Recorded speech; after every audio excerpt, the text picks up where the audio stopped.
नेपाल र चीनबीच कोराला किमाङथाङका र ओलाङचुङ गोला लगायतका सीमा नाकामा व्यापारिक पूर्वाधार विकास गर्ने सहमति भएको छ। नेपाल तिब्बत व्यापार सहजीकरण समितिको 10औं बैठकमा उक्त सहमति भएको हो।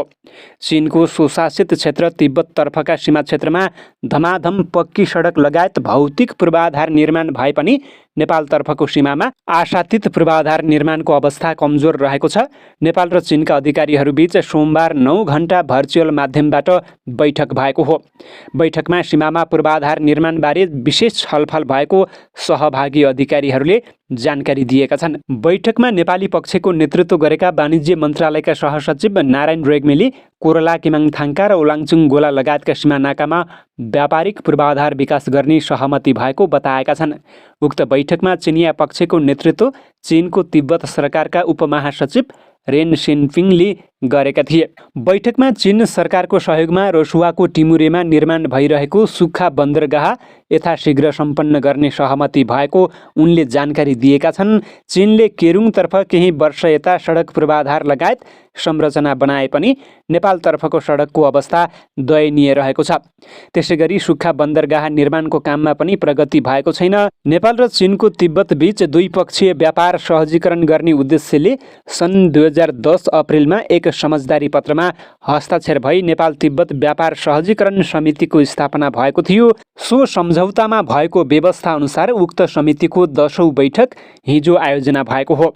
त्यस अवसरमा नेपाल र चीनबीच रहेको ऐतिहासिक तथा सौहार्दपूर्ण द्विपक्षीय सम्बन्ध रहेको उल्लेख गर्दै दुवै देशबीच बढ्दो द्विपक्षीय व्यापारका माध्यमबाट समेत दुई देशको सम्बन्धलाई थप प्रगाढ गर्न सकिने विचार व्यक्त गरिएको सहसचिव रेग्मीले बताएका छन्। छलफलमा द्विपक्षीय व्यापारमा सहजीकरण, वैदेशिक लगानी, व्यापार पूर्वाधारको विकास, पारवहन सुविधाका साथै भन्सार प्रक्रियामा सरलीकरण लगायतका विषयमा छलफल भएको थियो। छलफलमा स्थलगत मार्गबाट नेपालबाट निकासी हुने माल वस्तुको ढुवानी प्रक्रियालाई अविलम्ब सुचारू गर्ने विषयका साथै नेपाली वस्तुहरूको चिनिया बजारमा सहज प्रवेशबारे छलफल भएको थियो। वार्तामा नेपाल चीनबीच निर्बाध रूपमा दुईतर्फी व्यापार गर्न उपयुक्त विधि अवलम्बन गर्ने विषयमा समेत छलफल भएको वाणिज्य मन्त्रालयले विज्ञप्तिमा जनाएको छ। नेपाल र चीनबीच रसुवागढी केरुङ नाकालाई दुईतर्फी सञ्चालन गर्ने सहमति गत साता भएको थियो। त्यसैगरी उक्त बैठकमा पारवहन सम्झौताको प्रोटोकल कार्यान्वयन, अन्तर्देशीय विशेष आर्थिक क्षेत्र स्थापना, आधिकारिक आर्थिक सञ्चालन AEO को व्यवस्था, भुक्तानी सहजीकरण, बहुकार्यात्मक प्रयोगशाला स्थापना लगायतका विषयमा समेत गहन छलफल भएको मन्त्रालयले जनाएको छ। नेपाल र चीनबीच द्विपक्षीय संयन्त्रका बैठक निरन्तर भइरहेका छन्। गत साताको अन्तिममा नेपाल र चीनबीच परराष्ट्र सचिव स्तरीय सीमा संयन्त्रको बैठक भएको थियो। उक्त बैठकमा नेपाल र चीनबीच कोरोना महामारीपछि करिब बन्द रहेको रसुवागढी नाका पूर्ण क्षमतामा सञ्चालनमा ल्याउने सहमति भएको थियो। त्यस बैठकमा दुई देशबीच हुम्लाको हिल्सा नाका पुनः सञ्चालनमा ल्याउने सहमति पनि भएको थियो। रसुवागढी केरुङलाई अन्तर्राष्ट्रिय नाकाका रूपमा विकास गर्ने घोषणा नेपाल र चीनले यसअघि नै गरेका थिए, तर नेपालले उक्त नाकाबाट सामान आयात मात्रै गर्न पाउँथ्यो।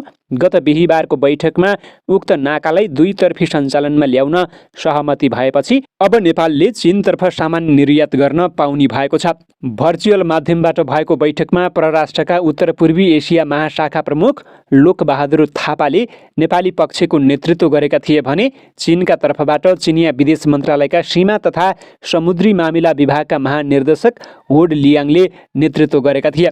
रसुवागढी केरुङ नाका नेपाल र उत्तरी छिमेकी चीन बीचको एक प्रमुख नाका हो।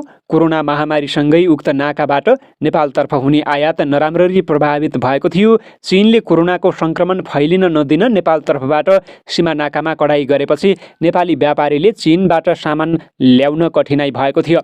चीनले दिनहुँ नेपालतर्फ सामान लिएर आउने कन्टेनरको सङ्ख्या उल्लेख्य कटौती गर्दा द्विपक्षीय व्यापार प्रभावित भएको थियो।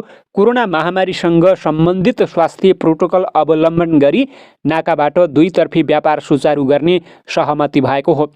परराष्ट्रका अनुसार नाका सुचारू गर्नका लागि महामारी रोकथाम र नियन्त्रण सम्बन्धी एक संयन्त्र दुवै देशले स्थापित गर्ने सहमति पनि बैठकमा भएको थियो। त्यसैगरी नेपाल र चीन बीचको हिल्सा पुराङ नाका पुनः सुचारू गर्ने सहमति बैठकमा भएको परराष्ट्र मन्त्रालयले जनाएको थियो।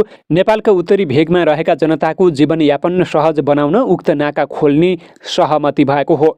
कोरोना महामारीपछि उक्त नाका बन्द रहेको छ, जसका कारण नेपालका नागरिकले शास्ति बेहोर्नु परेको छ भने व्यापार पनि रोकिएको छ। चीनबाट सामान तथा निर्माण सामग्री भित्र्याउन निकै समस्या आएको गुनासो स्थानीय जनताले गर्दै आएका थिए। अब कोरोना नियन्त्रण सम्बन्धी स्वास्थ्य प्रोटोकल पालना गरी नाका सुचारू गर्ने सहमति भएको मन्त्रालयले जनाएको छ। सोही बैठकमा नेपाल र चीनबीच सीमामा देखिएका समस्या पहिचान गरी हल गर्न महत्त्वपूर्ण 3 कार्यदल ब्युताउने निर्णय पनि भएको थियो। बैठकमा संयुक्त अनुगमन समिति JIC, संयुक्त विज्ञ समूह JEG र संयुक्त निरीक्षण टोली JIT क्रियाशील गराउने सहमति भएको थियो। सहमति अनुसार JIC ले सीमा समस्या देखिएका क्षेत्रमा गएर सीमा स्तम्भको अवस्था र भूभागबारे संयुक्त निरीक्षण गर्ने। उक्त समितिले दिएको प्रतिवेदनका आधारमा विज्ञ कार्यदल JEG ले थप छलफल गर्नेछ। त्यसपछि विज्ञ कार्यदलले तयार पारेको प्रतिवेदनका आधारमा अन्तिममा नेपाल र चीनका संयुक्त अनुगमन टोलीले फिल्डमा गई समस्या हल गर्नेछ। परराष्ट्र मन्त्रालयका एक अधिकारीले जानकारी दिएका हुन्।